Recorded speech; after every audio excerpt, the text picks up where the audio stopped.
Epilogue. Later that afternoon, after all the noise and celebrations had died down, Will sat alone on the tiny veranda of Halt's small cottage. In his hand he held a small bronze amulet shaped like an oak leaf, with a steel chain threaded through the ring at the top. "It's our symbol," his teacher had explained as he handed it to him after the events at the castle, the ranger's equivalent of a coat of arms. Then he had fumbled inside his own collar and produced an identically shaped oak leaf on a chain around his own neck. The shape was identical, but the colour was different. The oak leaf Holt wore was made of silver. "Bronze is the apprentice colour," Holt had told him. "When you finish your training, you'll receive a silver oak leaf like this one. We all wear them in the Ranger Corps, either silver or bronze." He had looked away from the boy for a few minutes, then added, his voice a little husky, "Strictly speaking, you shouldn't receive it until you've passed your first assessment, but I doubt anyone will argue about it, the way things have turned out." Now the curiously shaped piece of metal gleamed dully in Will's hand as he thought of the decision he'd made. It seemed so strange to him that he had voluntarily given up the one thing that he had spent most of his life hoping for, the chance to go through battle school and take his place as a knight in Castle Redmont's army. He twirled the bronze oak leaf on its chain around his index finger, letting it wind right up to the finger, then spiral loose again. He sighed deeply. Life could be so complicated. Deep within himself, he felt he had made the right decision. And yet, way down deeper still, there was a tiny thread of doubt. With his start, he realized that there was someone standing behind him. It was Holt, he recognized as he turned quickly. The ranger stooped and sat beside the boy on the rough pine planking of the narrow veranda. Before them, the low sun of the late afternoon filtered through the luminous green leaves of the forest, the light seeming to dance and gyrate as the light breeze stirred the leaves. "A big day," he said softly, and Will nodded. "And a big decision that you've made," the ranger said, after several more minutes' silence between them. This time, Will turned to face him. "Holt, did I make the right decision?" he asked finally, the anguish clear in his voice. Holt placed his elbows on his knees and leaned forward a little, squinting into the dappled glare through the trees. "As far as I'm concerned, yes. I chose you as an apprentice, and I can see all the potential you have to be a ranger. I've even come to almost enjoy having you around and getting under my feet," he added, with the barest hint of a smile. "But my feelings, my wishes, aren't important in this. The right decision for you is the one you want most." "I always wanted to become a knight," Will said, then realized, with a sense of surprise, that he'd phrased the statement in the past tense. And yet he knew that a part of him still wanted it. "It is possible, of course," Holt said quietly, "to want to do two different things at the same time. Then it just becomes a choice of knowing which one you want the most." Not for the first time, Will felt that Holt had some way of reading his mind. "If you can sum it up in one thought, what's the main reason you feel a little disappointed that you refused the Baron's offer?" Holt continued. Will considered the question. "I guess," he said slowly, "I feel that by turning down battle school, I'm somehow letting my father down." Holt's eyebrows shot up in surprise. "Your father?" he repeated, and Will nodded. "He was a mighty warrior," he told the ranger. "A knight. He died at Hackham Heath, fighting the Wargals. A hero." "You know all this, do you?" Holt asked him, and Will nodded. This was the dream that had sustained him through the long, lonely years of never knowing who he was or what he was meant to be. The dream had become reality for him now. "He was a man any son would be proud of," he said finally, and Holt nodded. "That's certainly true." There was something in his voice that made Will hesitate. Holt wasn't simply agreeing out of politeness. Will turned quickly to him, realizing the full implications of the ranger's words. "You knew him, Holt! You knew my father?" There was a light of hope in the boy's eyes that cried out for the truth, and the ranger nodded soberly. "Yes, I did. I didn't know him for long, but I think I could say I knew him well. And you're right. You can be extremely proud of him."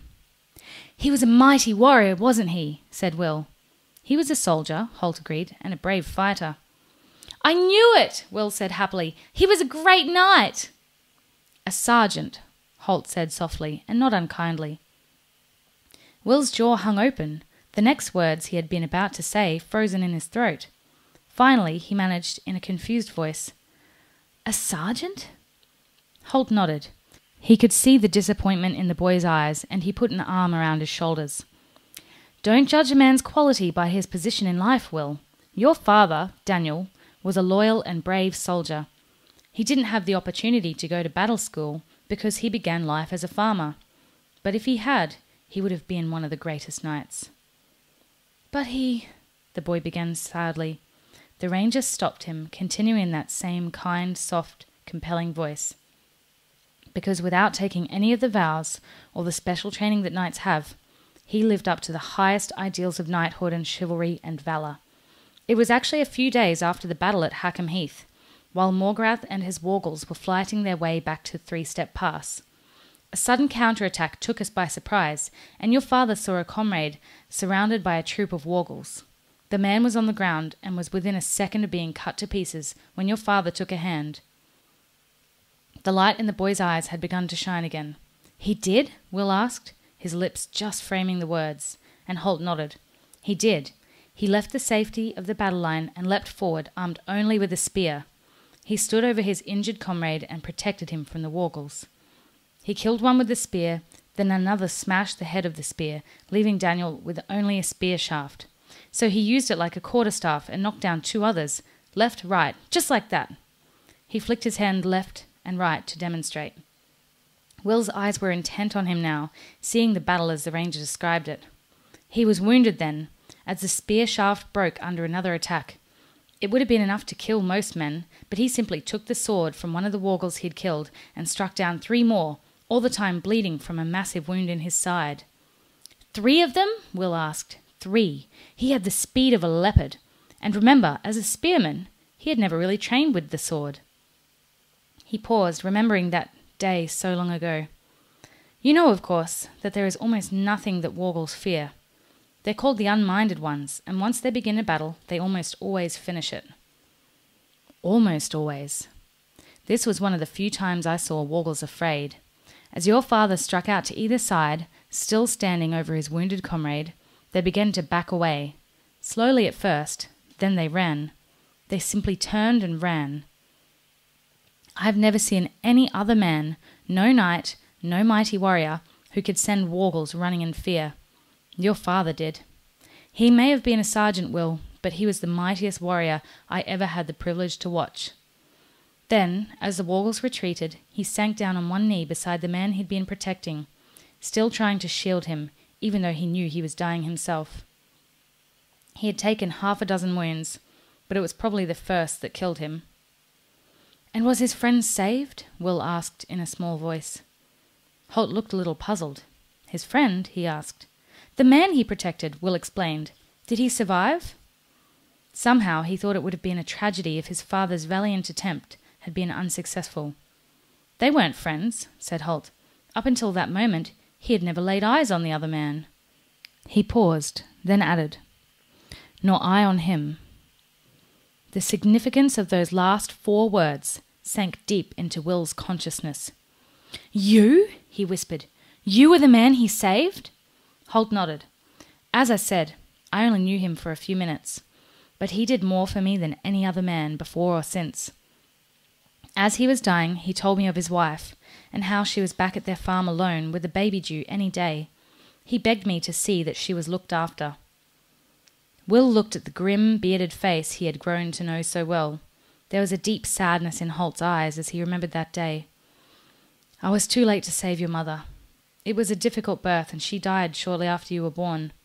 But I brought you back here, and Baron Arald agreed that you should be brought up in the ward until you were old enough to become my apprentice." "But all those years, you never—" Will stopped, lost for words. Holt smiled grimly at him. "I never let on that I had placed you in the ward, no. Think about it, Will. People are strange about rangers. How would they have reacted to you as you grew up, wondering what sort of strange creature you were? We decided it would be better if nobody knew of my interest in you." Will nodded. Holt was right, of course. Life as a ward had been difficult enough. It would have been far more so if people had known he was somehow connected to Holt. "So you took me as your apprentice because of my father," said Will. But this time Holt shook his head. "No, I made sure you were looked after because of your father. I chose you because you showed you had the abilities and skills that were needed. And also, you seem to have inherited some of your father's courage." There was a long, long silence between them, as Will absorbed the story of his father's amazing battle. Somehow, the truth was more stirring, more inspiring than any fantasy he could have made up over the years to sustain himself. Eventually, Hod stood up to go, and he smiled gratefully up at the grizzled figure, now silhouetted against the sky as the last light of day died. "I think my father would be glad I chose the way I did," he said, slipping the bronze oak leaf on its chain over his head. Holt merely nodded once, then turned away and went inside the cottage, leaving his apprentice to his own thoughts. Will sat quietly for some minutes. Almost unthinkingly, his hand went to touch the bronze oak leaf symbol hanging at his throat. Faintly, the evening breeze carried the sounds of the battle school drill yard to him, and the non-stop hammering and clanking from the armory that had been going on night and day for the past week. They were the sounds of Castle Redmont preparing for the coming war. Yet strangely, for the first time in his life, he felt at peace.